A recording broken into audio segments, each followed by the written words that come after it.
We'll be holding a special Zoom meeting tonight, Monday, July 26, 2021 at 5 o'clock via Zoom to consider the petition listed in the notice.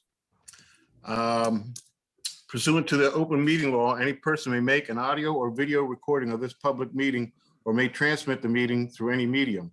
Attendees are therefore advised that such a recording or transmissions are being made whether perceived or unperceived by those present and are deemed acknowledged and permissible. Can we do roll call? I'll call the names and just say here. Andy Liss? Yep. Jim Hornsby? Here. John Brandt's here. Louis Ferreira? Here. Chris Boyle? Here. Okay. Tonight's meeting, board members are through Zoom are Andy Liss, Jim Hornsby, John Brandt, Louis Ferreira, and Chris Boyle. Tonight, And voting Jim members. Cusick. Oh, Jim. Oh, didn't see you there, Jim. What? Jim Cusick. You got the JWCHR. I thought you were with Paul. Tonight's meeting, the following members are voting on because we were here at the beginning of the process. It's Andy Liss, Jim Hornsby, and John Brandt. So on tonight's agenda is a notice of intent, NOI file number SE-24-761. Applicant is Department of Conservation and Recreation, DCR. Project location is Freetown, Fall River State Forest near Copacut Road and Grinnell Path in Fall River, map 19-lot 10. This was tabled from July 12th, 2021 meeting filed by SWCA Environmental Consultants on behalf of applicant DCR for expansion of the off-highway motorcycle trail network in Freetown, Fall River State Forest for work occurring within designated Nhesp habited crossing a BVW, 2 intermittent streams, and is proposed within a 100-foot buffer zone of several other wetland resources. Overall goal is to replace a minimum of 4 miles of trail, potentially up to 7 miles of trail within the existing state forest, having been lost within deposition of 300 acres to the Fall River redevelopment. Mr. Chairman, may I ask a question before you get started, please? What does NHESP and BVW stand for? It should have been listed on the agenda as to what those acronyms are, because the general public has no idea what that is. Thank you. Well, the general public has an opportunity to call and inquire. That's one of the reasons we put notice out there. The BVW is wetland vegetation, and the other thing is a natural heritage protection for protected species. Okay, thank you. Thank you, Mr. Planner.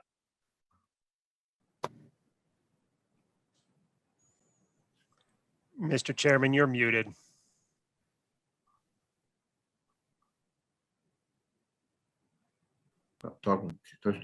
I know Paul and Bill worked the conditions out. I can read these over and make sure before we make a motion that these are all acceptable for us. One, we have erosion and sediment control shall be installed, inspected, and approved by the commission prior to the start of the initial work or prior to any maintenance work involving ground disturbance, and shall be installed in accordance with the best management practice filed with the notice of intent. Controls shall be maintained in proper condition until completion of the work. Then we do have the turtle protection plan in accordance with the findings by the National Heritage and Endangered Species Program of Massachusetts Division of Fishery and Wildlife. This project must be conditioned in order to avoid prohibited take of state listed species. That's Articles 321 CMR and 10.18.2 as follows. Turtle protection plan. Prior to the start of the work, the applicant shall submit an eastern box turtle protection plan to the division for review and written approval, and copy of the plan of the division written approval, and should be filed with the Fall River Conservation Commission. Said plan shall detail procedure for protecting state listed turtles during trail creation, enhancement, prepared and implement by qualified biologists, pre-approved by the division. The Eastern Box Turtle Protection Plan shall also outline protective measures to be implemented during ongoing trail maintenance activities. B, any searches for state listed turtles associated with the Turtle Protection Plan must occur during the turtle active season, which is April 15th to November 1st, unless otherwise approved by the division. The division is available for consultant on development of protection plan and information regarding qualified biologists. 3, discontents of authorized trails with respect to the areas described and the work proposed in the notice of intent within the wetlands and associated with the buffer zone within the jurisdiction of the Conservation Commission only. A, prior to the start of the work, the applicant shall submit for commission approval a plan for disturbance of cutting off access to existing unauthorized trails together with a plan for restoration of damage previous caused by creation and use of existing unauthorized trails. Plans for restoration shall at a minimum include sacrification to facilitate revegetation and appropriate signage to include motor vehicles only. 4, signage. A current map of the authorized trails and signage stating rules and regulations for the authorized trail use shall be posted at the entrance to the trails and shall identify those portions of authorized trails passing over wetlands and associated buffer zones subject to protection under the Wetlands Protection Act. State that there are penalties for any violations or provisions of the act within such areas, include emergency contact information for reporting or unauthorized use, accidents, spills, damages to wildlife or habitats, and related accidents. B, the proponent is encouraged to include in the following signage an appropriate location. Notice that use is limited to registered vehicles of certain types, maximum weights, limits on the hours of use, penalties for unauthorized use, for unauthorized takes, and special notice regarding protection of eastern box turtles. C, the proponent is encouraged to post and maintain signs along all authorized trails such as stay on marked trails, slow caution, hikers may be present, do not enter, for discontinued trails and leaving state property. 5, monitoring and reporting with aspects to the areas described, the work proposed in the notice of intent within the wetlands and associated buffer zones within the jurisdiction of the Conservation Commission.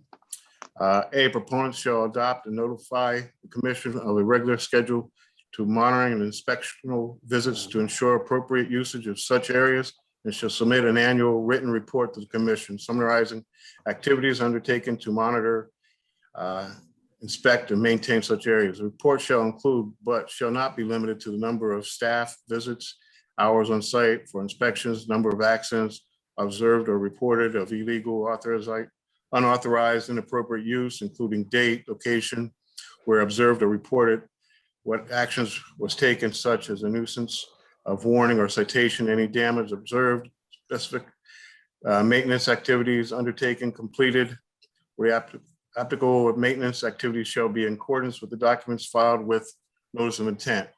B, the proponent is encouraged to include in monitoring and inspecting these areas at least 2 significant enforcement activities at peak usage times, preliminary to educate users. Is further encouraged to investigate possibilities for interagency cooperation to enhance staffing capabilities. Trail conditions, vehicles access to authorized paths.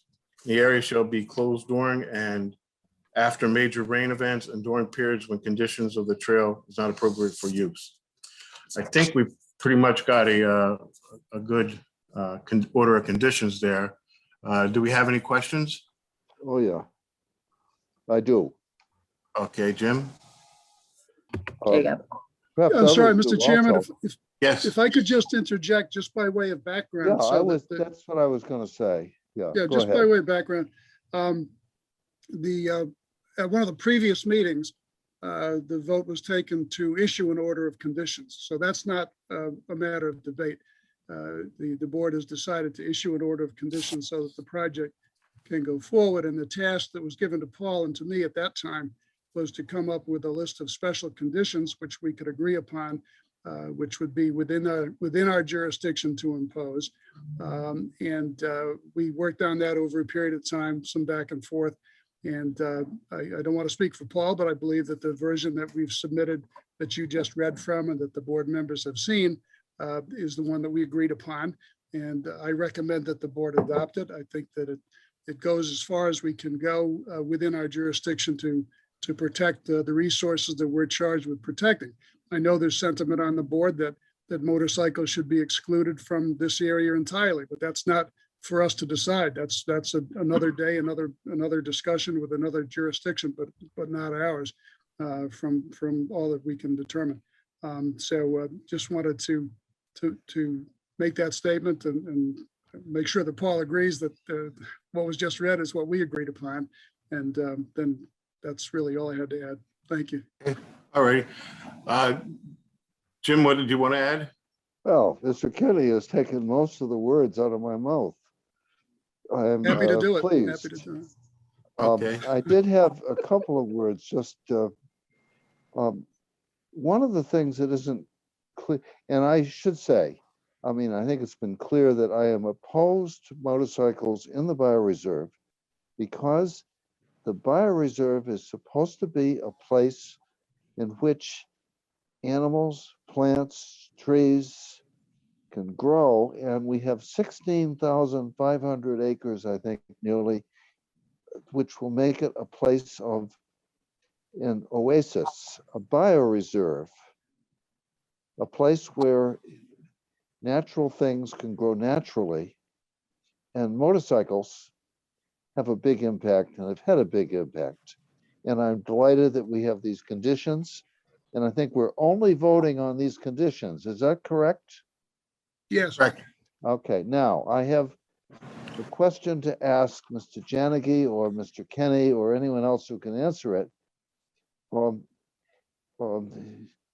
Susan Lee reported to this group that she was frightened by motorcycles and said so, and that's on tape when walking. If that should happen in the future, how does she report it, or how do we report anything good, or for that matter, anything bad that goes on? This is not clear to me whether the report should come to this commission, they should go to Mr. Janegy, they should, what do we do if we note for example, an unregistered motorcycle behaving badly?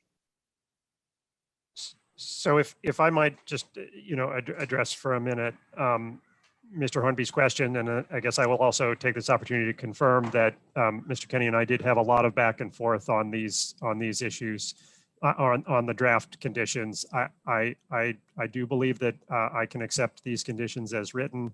I think we tried to find the line between what is jurisdictional and also some of the spirit of I think, what the commission also wants to protect. So, Mr. Hornsby, I think in terms of if something happens and somebody wants to report it, what they should report to this commission is any violation of the Wetlands Protection Act. So anything that they see that's a violation of the Wetlands Protection Act, they should report to your committee.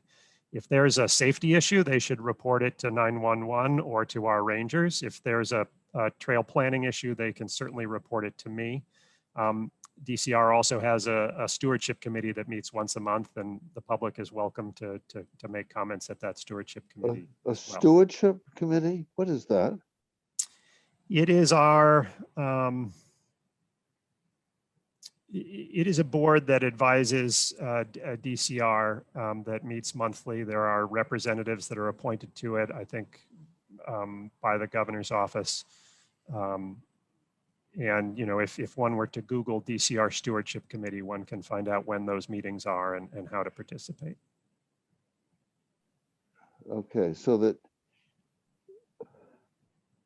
we report it to the commission if it's a violation of the wetlands. And we should also report it to DCR. Yes? Yeah, but if there's a violation of the Wetlands Protection Act, it's your commission that would order Right, for an example, enforcement order, right? If somebody jumps off the puncheon and swishes around through the swamp. I'm just picking one that I've seen, except there was no puncheon. Okay. Fine. I think I have no further questions. That I can think of. I'm glad that you and Mr. Kenny agreed on them. And some of these things, of course, are directly from, for example, the trail conditions thing. Number 6 is a policy, is a current policy of DCR, right out of whatever it is. It's 14. I can't remember the rest of the letters. I can't write, but they're all here somewhere. I'm not going to bother. Okay, thank you. All righty. So can I have a motion to install? Well, I just have a couple of questions, Sure. John. Sure. Sure. Go ahead. Go ahead, Chris. Just a couple of things, Paul and Bill. With respect to signage, B and C, encouraged to, my experience is whenever it's recommended it's encouraged to, typically that doesn't happen. So, I mean, I guess I appreciate that, Chris. It is my intention to follow through on in the signage that. Okay, that's fine. If that's your intention, Paul, that's great. That's my only concern. I mean, this part of that, encouraged to is jurisdictionally, you can't actually tell us what to put on the sign. No, I understand that. I do. So this is part of our trying to find a thing that I can Live with. meet both of our needs here. Yeah. Right, that you can live with. The other thing is with signage C, leaving state property. Because I know we love to make signs in the DCR. We make a lot of signs in DCR. Could it possibly also contain no OHVs past this point? Because technically, if they're leaving state property, they're not supposed, those OHVs aren't supposed to be on that property. If we could include that with the signage, and I would say post them on the authorized trails where they pass that demarcation line. Obviously, we don't want signs all over the state forest. That's counterproductive because they become ineffective over time. But at least with those authorized trails, leave the designated riding area and include no OHVs past this point. That may provide some. Yep. No, I agree with you. Anytime there's a place where a trail intersects where they are not authorized, we would put up, not authorized. If we could include that language, that'd be great. And again, I guess it's the same thing on monitoring reporting. Further encouraged to investigate possibilities. That's I got to admit, I had a chuckle when I read that. Further encouraged to investigate possibilities. I would like to see something where, there's organized interagency enforcement action. If that's the language we have to take for us to get this through, I do think there is a definite possibility, and certainly the EPOs I've spoken to, the rangers I've spoken to, there is rich opportunity to organize interagency enforcement actions. And in fact, I think that's something they really want. And those enforcement activities can be done from the people that I've spoken to, but it does take a coordinated effort, multiple sites because once they leave a certain area to intercept them at another. So it's complicated. They know what they're doing. Again, if it's further encouraged to investigate possibilities, but that doesn't mean they're actually going to happen. It only means we'll investigate possibilities. So language means a lot to me. And it doesn't mean there's nothing actionable in that language. That's my point. And lastly, with respect to trail conditions and closing these trail conditions, whose responsibility would it be, Paul, to monitor that and then close those trails? So I think that would be a decision by the operations staff with the ranger staff to make that decision if those conditions warranted. Okay, because there are no parameters on that. Heavy rainfall event could be anything. Some people think it's 2 inches, some people think it's 10 inches, so there are no parameters on that. And again, without these types of parameters and without appropriate language, it's really difficult. This is kind of just mush, if you know what I mean.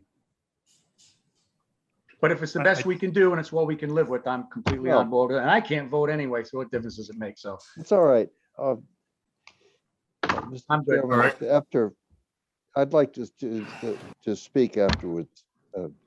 I'm all set. I get it. I understand the, jurisdiction and understand what you can and can't do with respect to language. I would just like to point out that some of these are just very vague and ambiguous and unenforceable. Mr. Chairman, what is Mr. Chairman, OHV stand for? could I just interject one thing, Mr. Sure. Chairman? I think part of, I'm a lawyer, so I look at language and I understand, you can look at it, well, is this enforceable or is it not? But I also understand there's got to be a certain level of good faith in the relationship. And I think that the proponents here understand that if we're not happy with the way things are going forward, we can bring an enforcement action at any time we choose and bring them Right. to task and say, look, you're not, maybe you haven't violated the letter of the conditions, but the spirit has been violated. And I think let's go forward and work with these folks and with a that sort of understanding that there's an underlying, particularly between the two governmental agencies here, some Sure. underlying I understanding. agree. We can always use that. As long as there's a good faith effort. I mean, that's Yeah. the legal term, good faith effort, right? So as long as there's a good faith effort, I'm okay with that. I just, ambiguity sometimes concerns me, that's all. Okay. Ambiguity keeps me up at night. That's why that's what lawyers do. No, it doesn't. Mr. Higgins, you had a question? What does OHV stand for? Off-highway vehicle, What is it? off-highway vehicle, Thank you. otherwise known as a dirt bike. I understand, but you're using acronyms that you guys know what they mean, but the general public doesn't always know what they mean, especially when you're watching a Zoom meeting. Okay. Thank you. We'll expand on that next time we do our agenda. We'll outline what Thank it you. is. Right. The problem was that these, in all fairness, these terms were defined. I had to look a lot of them up myself, and they were defined in the booklet. But Mr. Higgins doesn't have a booklet, so I'm so glad that. No, that's what the next agenda, we'll post all this stuff. So the average Oh. person looking at it would know what that means. So we'll add that. Yeah. Christine can take care of Thank that. you for that. Well, Paul and Bill, thank you very much for your work on this. I appreciate it. I do. All right. So can I have a motion? Yeah, I'd like to make a motion on this, please. Yes, thanks, Okay. Andrew. Second? Second? I think only Jim can second this. Oh, that's right. I wasn't here. Sorry. Mr. Hornsby? I don't want to be a seconder, no. Chairman can second it. Huh? Anyone can second? I second the Chairman motion can then. second it. I second the motion then. All righty. Yeah, I'll vote for it. Okay, roll call vote on this. Andy? Aye. What is the motion that you're making, Mr. Liss? Okay, The the motion is to go forward with the conditions that have already been established by the two parties. The And I special second that. conditions. Sit on that end? Okay, roll call vote. Andy Liss, Aye. Jim Hornsby, Aye. John Brandt, aye. Motion passes. Next on the agenda, do we have any new business? No, special meeting, right? Nope, okay. No citizen input? Any citizen input? Well, I gave you my citizen input, so I appreciate I that. think you've covered that portion of the agenda. Okay, thanks for your stuff. We will add that in there. All right, can I have a motion to adjourn? I would make that a motion to adjourn. Second? Second? Second? Oh, okay, roll call vote. Andy, Aye. Jim Hornsby, Aye. John Brandt, aye. Lewis, Aye. and Chris. Aye. Meeting is adjourned. I appreciate the commission's time and all the work. Mr. Kenny, thank you very much, Mr. Chairman. Well, best of luck. Thank you. Thank you Thank for your you both. cooperation. All right, thank you. Take care. Thank Have a you. good evening.